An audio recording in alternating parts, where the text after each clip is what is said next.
Hello everyone, আসসালামু আলাইকুম। কেমন আছেন সবাই? আলহামদুলিল্লাহ আমরা ভালো আছি। ব্লগার মম ফারিয়া মুক্তা চ্যানেলে সবাইকে স্বাগতম। সকালে নাস্তাটা রেডি করে ফেলেছি, আর বাচ্চারা যেহেতু এখনও ঘুমাচ্ছে তাই হাতে এখন আর তেমন কোনো কাজ ছিল না। আর আজ যেহেতু সাপ্তাহিক একটা ছুটির দিন, আমার হাজব্যান্ড তো একটু হাঁটতে বের হয়েছেন, আর জানিয়ে আসার সময় নিশ্চয়ই কোনো না কোনো বাজার নিয়ে আসবে, আর তখন কাজের চাপ একসাথে সব পড়ে যাবে। তাই ভাবলাম এই ফাঁকে হাতের কাজগুলো একটু গুছিয়ে নিই। অফ ক্যামেরা আমি বেশ কিছুটা পেঁয়াজ কেটে নিয়েছি, আর এখন মশলা জারটা যেহেতু খালি ছিল এটাই রিফিল করে নিলাম। আসলে রান্নার আগে এই জিনিসগুলো গুছানো থাকলে রান্না করতে বেশি সময় লাগবে না। দেখেছেন যা বলেছি তাই, বাচ্চাদের বাবা হেঁটে আসার সময় কয়েক রকম ছোটো মাছ ও সামুদ্রিক দুটো বেলে মাছ আর কয়েকটা মুরগি আর কিছু শাকসবজি নিয়ে এসেছেন। তো সেজন্য প্রথমে আমি সব মাছগুলো ডালার মধ্যে ঢেলে রেখেছিলাম, আর দেখছিলাম যে কোন মাছগুলো এখন কাটতে হবে আর কোন মাছগুলো না কাটলেও চলবে। আসলে ফ্রিজে আস্ত মাছগুলো রেখে দিলে পরে সেই মাছগুলো কাটতে গেলে একটু সমস্যা হয়ে যায়।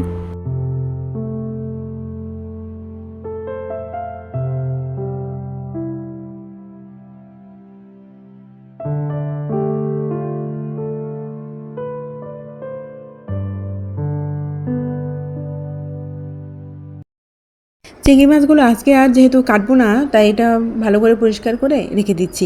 আসলে ছোট মাছের মধ্যে অনেক ময়লা থাকে, সেই ময়লাগুলো আমি একটু পরিষ্কার করেই মাছগুলো একটা দুটো ধোয়া দিয়ে তারপরে ফ্রিজে রেখে দিব।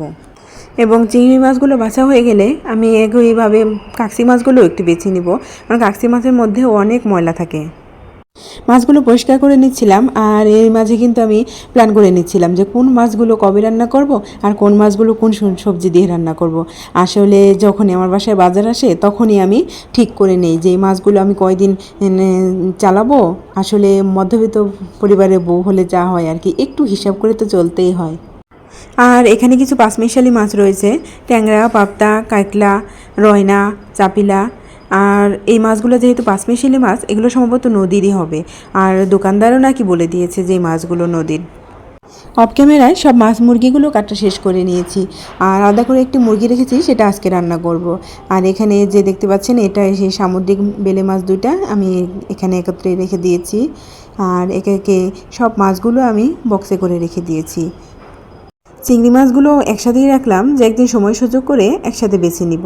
আর এই যে সে পাঁচমিশালি মাছের মধ্যে আমি ছোটোগুলো আর বড়গুলো আলাদা করে নিয়েছি, আর এগুলো যদি নদীর হয় তাহলে টেস্ট কিন্তু অনেক হবে। আর এই ছোটো মাছগুলো আমি ছোট ছোট বক্সে রাখার কারণ হচ্ছে এইগুলো যে হলো ছোটো মাছ, তাই এর সাথে আরেকটা মাংস বা ডিম বা বড় কোনো মাছ রান্না তো হবেই, তাই এগুলো আমি অল্প অল্প করেই রেখেছি।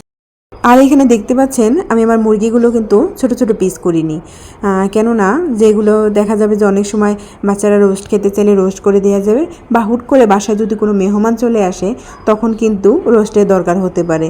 তাই আমি এইভাবে আস্তই রেখে দিচ্ছি, যদি দরকার হয় রোস্ট করব, আর না হলে আবার ছোট করে পিস করে রান্না করে নিব।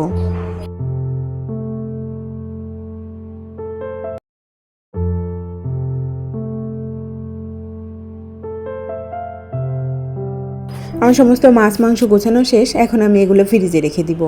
আর ফ্রিজে আমার আগের অল্প কিছু মাছ আছে, আর এই মাছগুলো দিয়ে আমি এই সপ্তাহটা চালিয়ে নিব। এর মাঝে তো মাংস রান্না হবেই, আর মাংসটা যেহেতু বেশি সেটা এক সপ্তাহর বেশিও চলবে।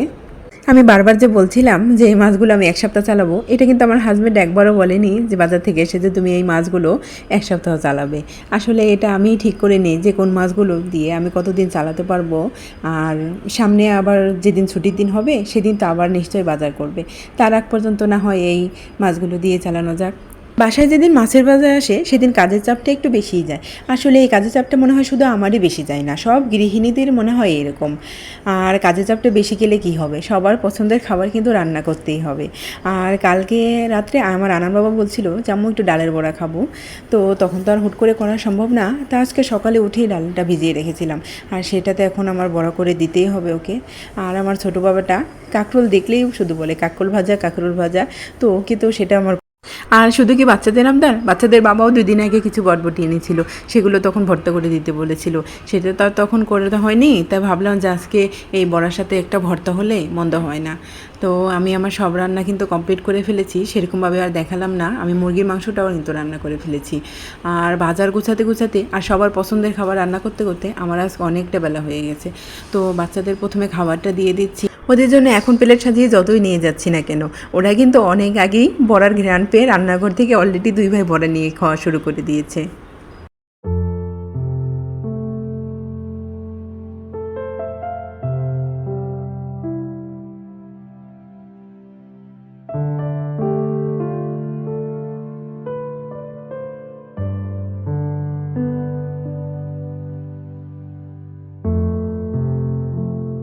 আর এই তো এটা ছিল সন্ধ্যা সময়কার ভিডিও। দুপুরে খাওয়া দাওয়া শেষ করে বাচ্চাদের ঘুম পাড়িয়েছিলাম, আর ওরা অলরেডি এখন কিন্তু ঘুম থেকে উঠে গেছে। আর ঘুম থেকে উঠে ওরা একদম রেডিও হয়ে গেছে, কারণ এখন একটু বাইরে যাব। আর আসলে অনেক দিন ধরেই আমার একটু প্ল্যান ছিল যে আরএফএল বেস্ট বাই একটু যাব, কিছু কেনাকাটা আমার অনেক জরুরি ছিল, কিন্তু দেশের পরিস্থিতি ভালো না, আর বাচ্চাদের নিয়ে অনেক অনেক সময় সবসময় আমি বাইরে যেতেও পারি না। আর তাই তো আমার বাসায় সব থেকে কাছে যে আরএফএলের শোরুমটা আছে সেখানে আমি চলে এসেছি। আর এসে কিন্তু আমি পুরাই হতাশ, এখানকার তেমন কিছুই আমার পছন্দ হচ্ছিল না। আমি যা যা কিনতে এসেছিলাম তার কিছুই আমার পছন্দ হচ্ছিল না। তো বাধ্য হয়ে আমি এরপরে আরএফএলের শোরুম থেকে পাশেই বেঙ্গলে হ্যাপি মার্টের যে শোরুমটা ছিল সেখানে আমি চলে এসেছি। আর এখানে এসে মোটামুটি আমার কিন্তু বেশ কয়েকটা জিনিসই ভালো লেগেছে, যেমন এই মগগুলো আমার কাছে খুব ভালো লেগেছিল। আর এরপরে এই ছোটো যে বাটিগুলো ছিল সেই বাটিগুলো আমার ভালো লেগেছিলো। শপিং করতে তো আমার বেশ ভালো লাগে, আর শপিংয়ের যে ভিডিওগুলো আছে সেগুলো দেখতেও কিন্তু আমার ভালো লাগে। তাই আমি ভাবলাম যে আমার আপুদের জন্য একটু টুকটাক ভিডিও করে নেই। আসলে আমার চোখে যা ভালো লাগছিল আমি সেই জিনিসগুলোই শুধু ধারণ করেছি। আর বেঙ্গলে এসে দেখলাম তাদের একটা অফার চলছিল কিয়ামির উপরে, যে 13% অফার চলছিল, শুধুমাত্র সেটা কিয়ামির উপরেই ছিল। আমাদের এখানকার এই আরএফএলের শোরুমটা খুব ছোটো বিধায় এখানে তেমন কোনো কালেকশন নেই, আর যা আছে সেগুলোও আমার মনে হয় অনেক পুরাতন মডেল। তাই আমি আরএফএলের সময় না দিয়ে আর সোজা কিন্তু এই বেঙ্গলেই এই সব ভিডিওগুলো করেছি, এবং বেঙ্গলেই বেশি সময় নিয়েছি। আর লাস্টে আমি দুটো শোরুম কম্পেয়ার করে তারপরে আমি আমার জিনিসগুলো কেনাকাটা করেছি। বেঙ্গলের এই ফ্রাই প্যানগুলো আমার কাছে বেশ ভালো লাগছিল, বিশেষ করে ছোটো কিউট ফ্রাই প্যানটা তো আমার অনেক ভালো লাগছিল, তবে আর নেওয়া হয়নি, কারণ আমি যা নিতে এসেছি সেই জিনিসটাই আমি নিয়েছিলাম। আমি এখান থেকে কী কী কিনলাম ও তা কী কী কাজে ব্যবহার করলাম সেটা আমি দেখাবো আমার পরের ভিডিওতে, যেহেতু আজকে ভিডিওটা একটু বড় হয়ে যাচ্ছে। আজ তাহলে এই পর্যন্তই, সবাই ভালো থাকবেন, আমাদের জন্য দোয়া করবেন। আল্লাহ হাফেজ।